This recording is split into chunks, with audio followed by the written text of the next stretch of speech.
The first thing Tariq Osei-Mensah did when he stepped through the door of the Rideau Valley Music Conservatory was wipe his sneakers on the mat. Not because the mat was there, exactly. Because his grandmother had always told him that you wipe your feet before you enter a place that deserves respect, even if the place does not yet know you deserve to be inside it. It was the second week of November, and the cold off the Ottawa River had been the kind that doesn't announce itself, just settles into your coat and stays. Tariq had been standing outside the conservatory's glass entrance for 22 minutes. He knew because he'd watched the clock above the pharmacy across the street tick from 6:08 to 6:30, and told himself each time the minute hand moved that he was leaving. He hadn't left. Through the glass, he could see the main rehearsal hall lit warm and amber. The chairs inside were arranged in the half-moon of a proper orchestra setup. Men and women in dark wool sweaters were tuning instruments with the distracted ease of people who had been doing this since they were 5 years old, which most of them had. He could see the conductor's podium, empty now, but waiting. He could see the cello section and the way the light hit the instruments like something from a painting. His violin was in a hard case strapped to his back, held by a single functional clip and a bungee cord he'd bought at Canadian Tire. The other clip had broken in October. He hadn't replaced it. He wiped his sneakers and pushed through the door. The lobby receptionist looked up from behind a curved desk.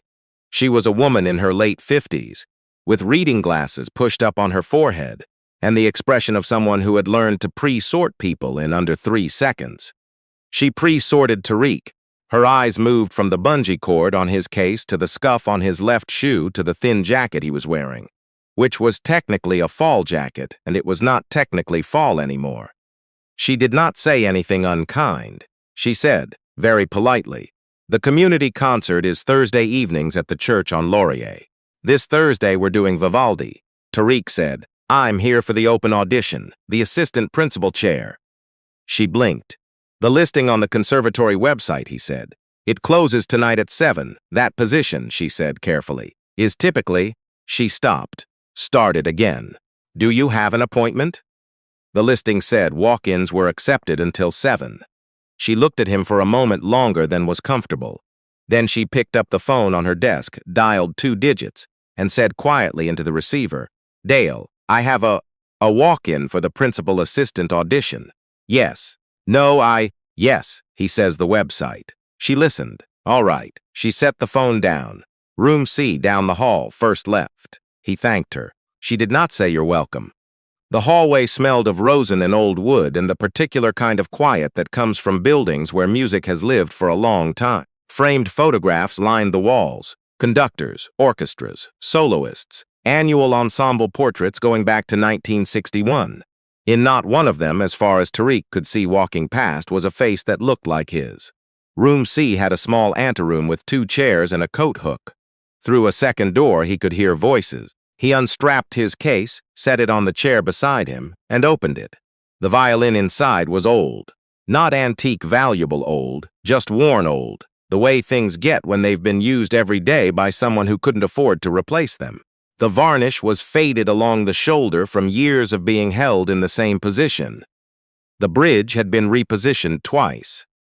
The tailpiece was not original. His grandmother had owned it for 30 years before she gave it to him, and she had told him it was older than both of them put together, which he believed. He tightened his bow.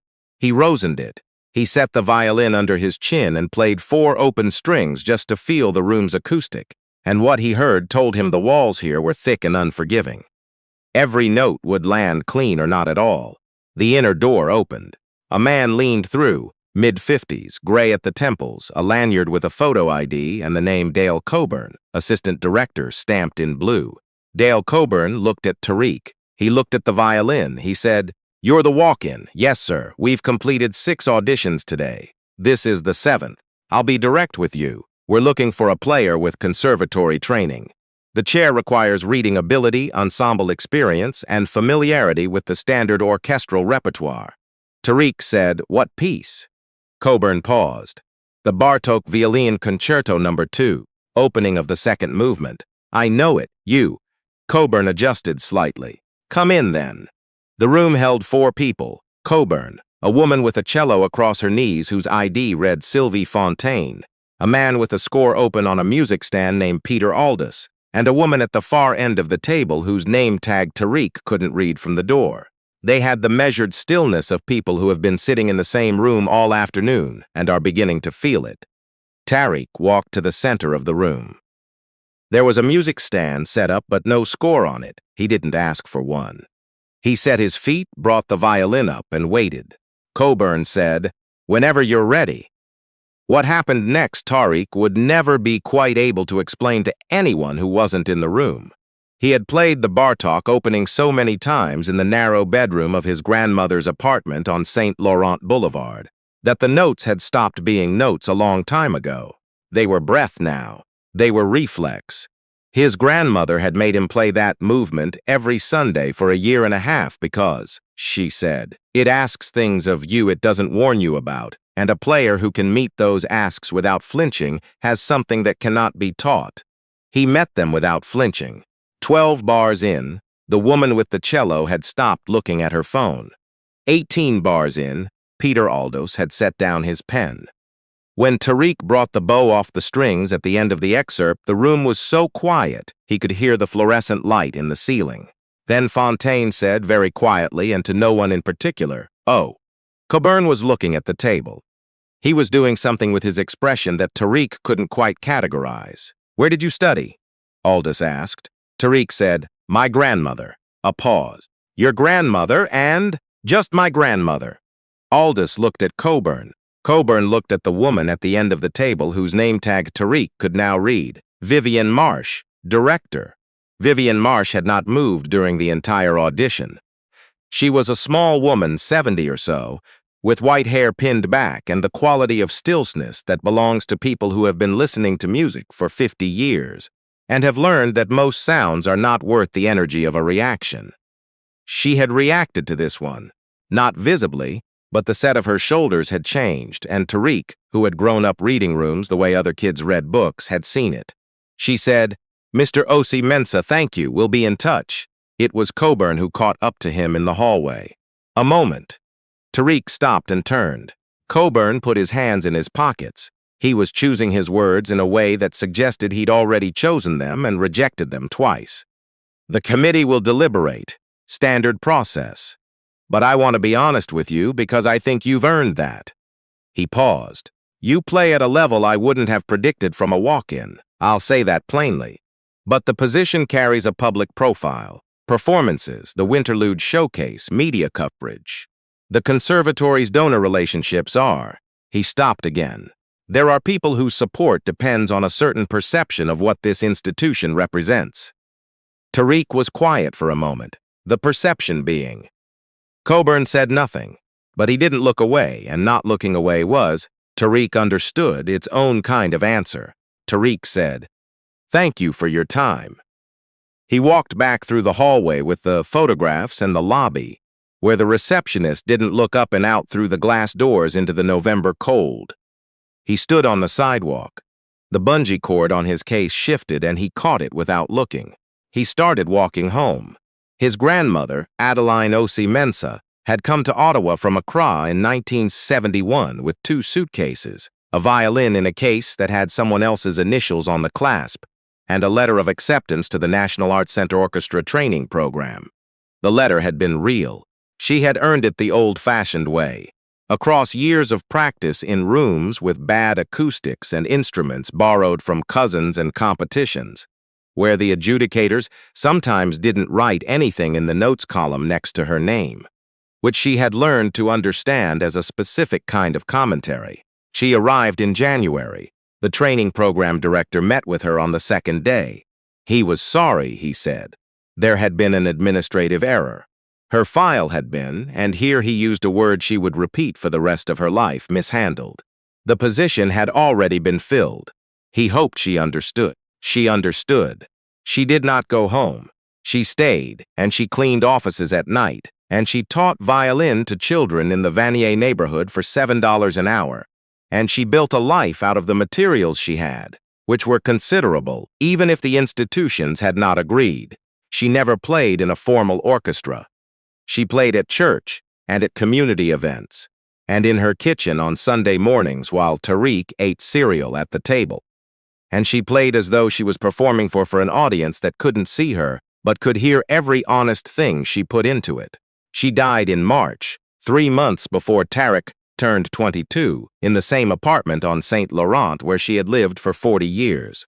She left him the violin, the case with someone else's initials, and one instruction, delivered in the hospital on her last lucid day. She had taken his hand and looked at him and said, "You play like you have a right to be at the instrument, not like you're asking permission. You hear me?"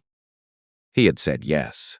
He had not been sure, until the night of the audition at the Rideau Valley Music Conservatory, whether he believed it. He heard nothing for 4 days. He worked his shifts at the warehouse on Industrial Avenue, loading furniture onto pallets from 6 in the morning until 2 in the afternoon.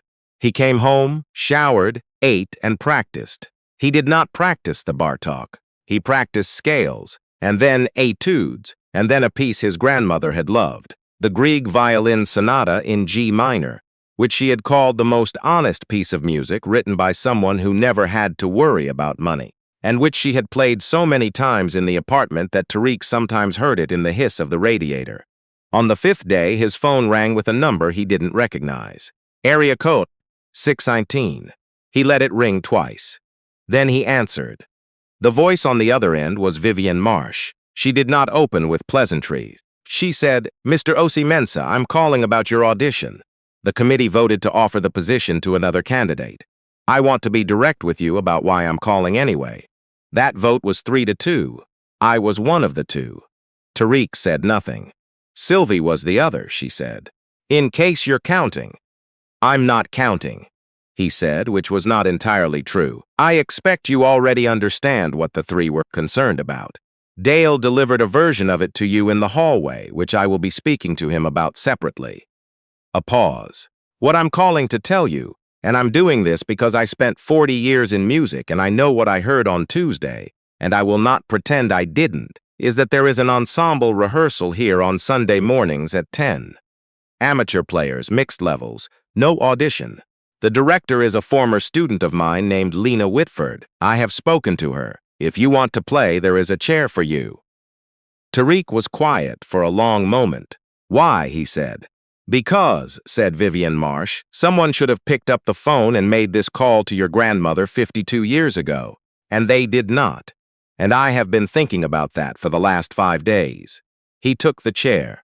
The Sunday ensemble met in the conservatory's smallest rehearsal room, which smelled of coffee from the pot. Someone always brought in a thermos. There were 14 players when Tariq arrived the first Sunday. Mixed skill, mixed age, mixed everything. Lena Whitford was in her late 30s with the organized calm of someone who had learned to run a room of well-meaning musicians who couldn't always agree on tempo. She shook Tariq's hand without ceremony and put him in the first violin section, second chair, between a retired high school teacher named George and a woman named Ifeoma, who worked at a hospital and had been playing for 3 months. Ifeoma played with enormous effort and imperfect intonation and total commitment. Tariq spent the first rehearsal listening to her as much as the music, because the way she played told him something about the room that the room itself couldn't tell him. He came back the next Sunday, and the one after that. The third Sunday, someone left the rehearsal room door open. The main hallway outside led past the administrative offices, and on that particular Sunday morning, the annual donor brunch was being set up in the adjoining room. White tablecloths, a string quartet warming up near the windows, caterers moving through with trays. Tariq did not look up from his music stand. He was aware of the activity the way you are aware of weather through a closed window. He played.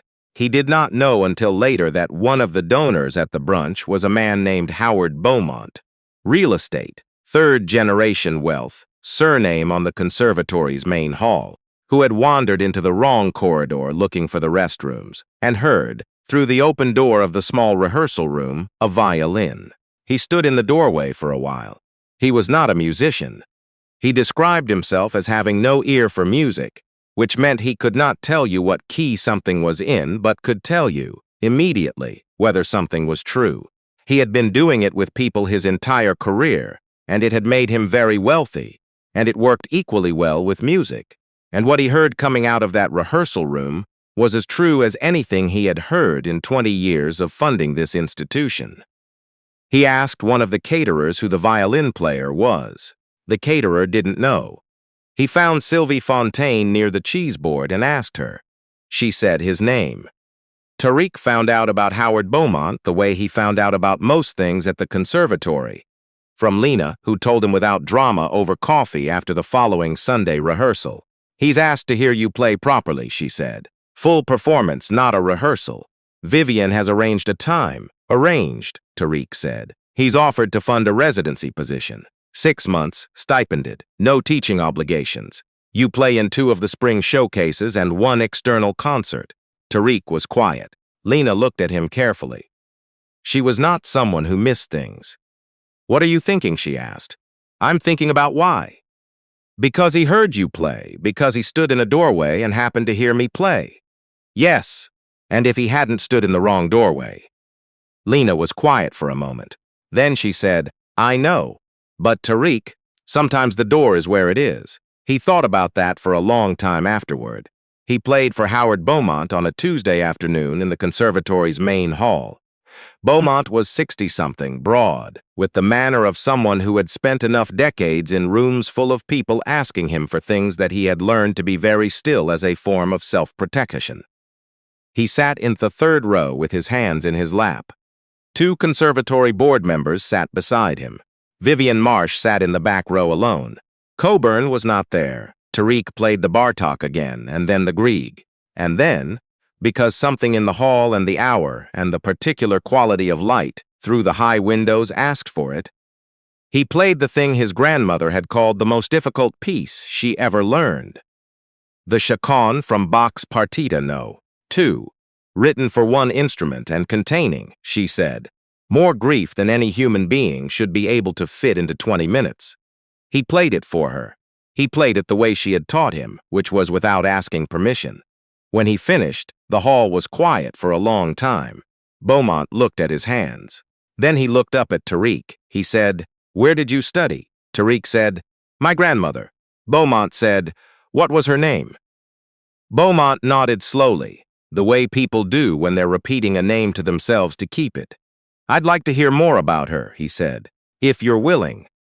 Vivienne Marsh came to find him in the anteroom afterward, while Beaumont was speaking to the board members. She sat down in the chair beside him. She did not look at his violin, or at the bungee cord, or at anything in the room in particular. She looked at the wall. "There is something I have to tell you," she said, "and I want to say it plainly." He looked at her. "When your grandmother arrived in 1971, I was a junior faculty member here. I was 23. I was not on the committee that decided the disposition of her file." She paused. "But I was in the room when that decision was discussed. I was the most junior person in that room by 15 years, which I have told myself over many years was the reason I said nothing."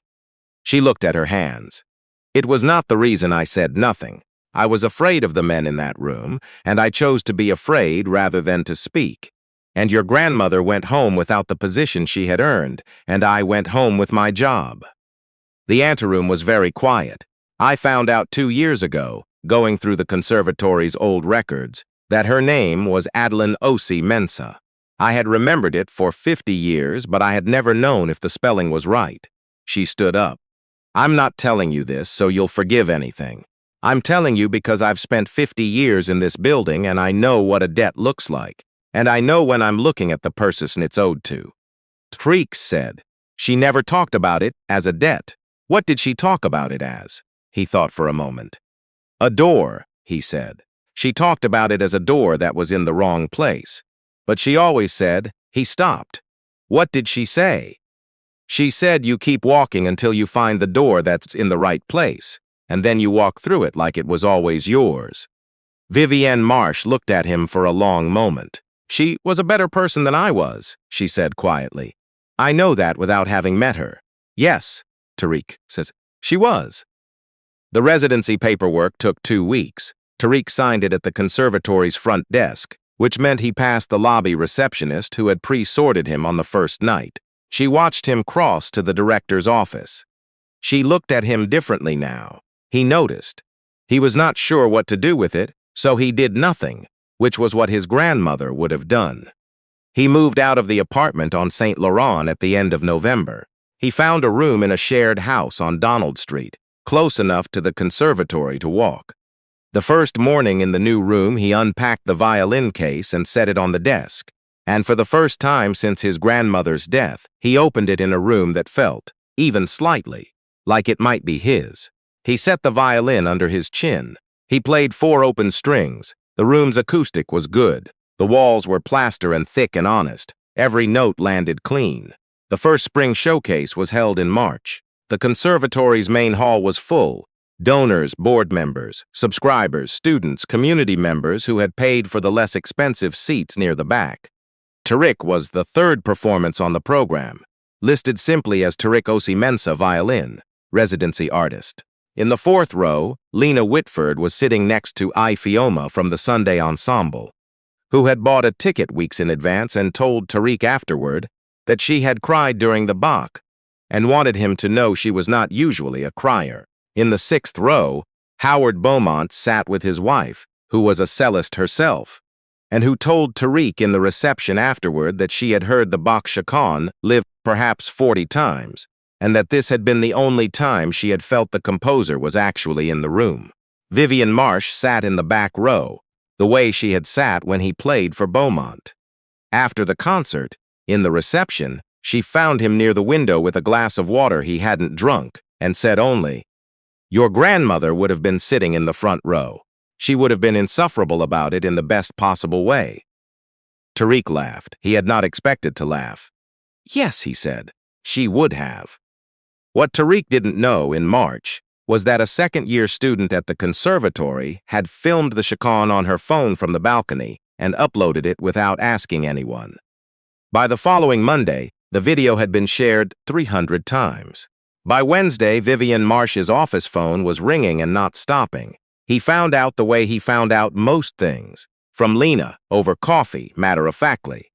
"There's a competition in Montreal in June," Lena said. "Beaumont has already offered to cover the travel.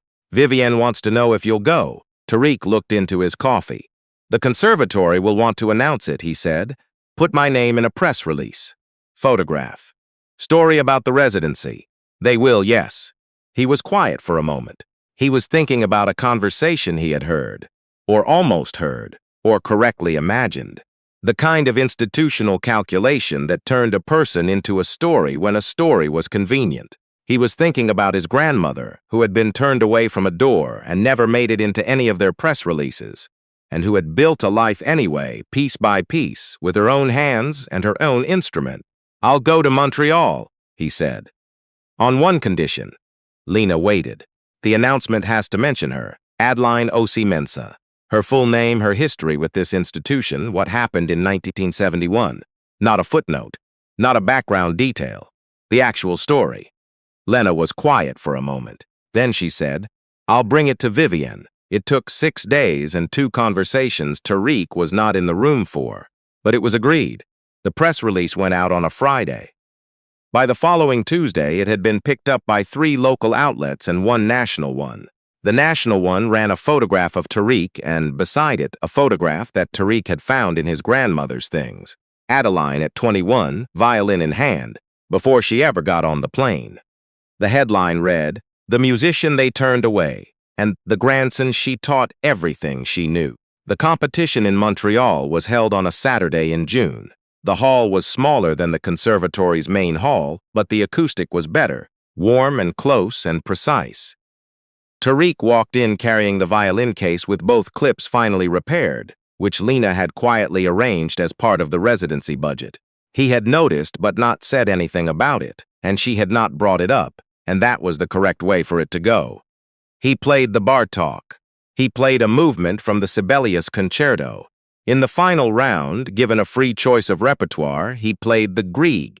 He played it for his grandmother, the way he always did. He played it the way she had taught it to him in the kitchen on St. Laurent on Sunday mornings, while the radiator hissed and the smell of coffee and the West African stew she always had on the stove drifted through the apartment. He played it with her voice in his ear. "You play like you have a right to be at the instrument. You hear me? Not like you're asking permission." He had not won the first prize certificate that day. He had taken second. Walking out of the hall afterward, Lena had looked at him to see how he was taking it. He was fine. He told her so, and it was true. "Second at your first competition at this level is," she started. "Second is not where I'm going to finish," he said, not with anger, with the particular clarity that had been living in his chest since March, since the recital, since the hall in the conservatory where the walls were honest and every note landed clean. "But second is where I'm starting, and starting is what matters." Lena looked at him for a moment. Then she said, "Your grandmother really did teach you everything she knew." "Not everything," Tariq said. "She kept a few things for herself." He said it smiling. She laughed. They walked out into the June afternoon and the sun on the St. Lawrence was the particular bright that comes when a long winter finally releases a city back to itself. And the air smelled of water and warmth and the beginning of something. The following autumn, the conservatory installed a small brass plaque on the wall of the main rehearsal hall, at the end of the line of framed photographs. It was placed there at Tariq's request, which Vivian Marsh had approved and Howard Beaumont had funded without hesitation. It read, "In memory of Adeline Osei-Mensah, 1949 to 2024. Trained musician, devoted teacher, and the best thing this institution never knew it had. Some doors open late. Some doors are opened by the people who deserve to walk through them first." Tariq had written the words himself on a piece of paper torn from a yellow legal pad in the kitchen of the apartment on Donald Street at 11 o'clock at night, with the violin case open on the table beside him and the chipped old instrument inside it reflecting the lamp. He had written many versions. That was the one that was true. On the morning the plaque was installed, he came to the conservatory early, before anyone else arrived. He stood in the empty rehearsal hall and looked at it for a while. The hall around him was quiet. Chairs in their half-moon arrangement, music stands folded and waiting, the smell of rosin and old wood. He opened his case, he tightened his bow. He set the violin under his chin and played 4 open strings the way he always started, to hear what the room would give back. The room gave back everything he put in. He began to play. No audience, no committee, no donor in a doorway, no press release and no plaque and no prize. Just a young man with an old violin in a room that had taken too long to let him in, playing for a woman who should have stood in this same room 50 years before him. He played until the morning light through the high windows had changed from gray to gold. Then he lowered the bow, set the violin back in its case, and walked out through the lobby without looking at the receptionist's desk, and out through the glass doors, and into the street. The November cold came for him immediately, the way it always does in Ottawa, settling into the collar of his jacket before he'd made it half a block. He kept walking. He had somewhere to be.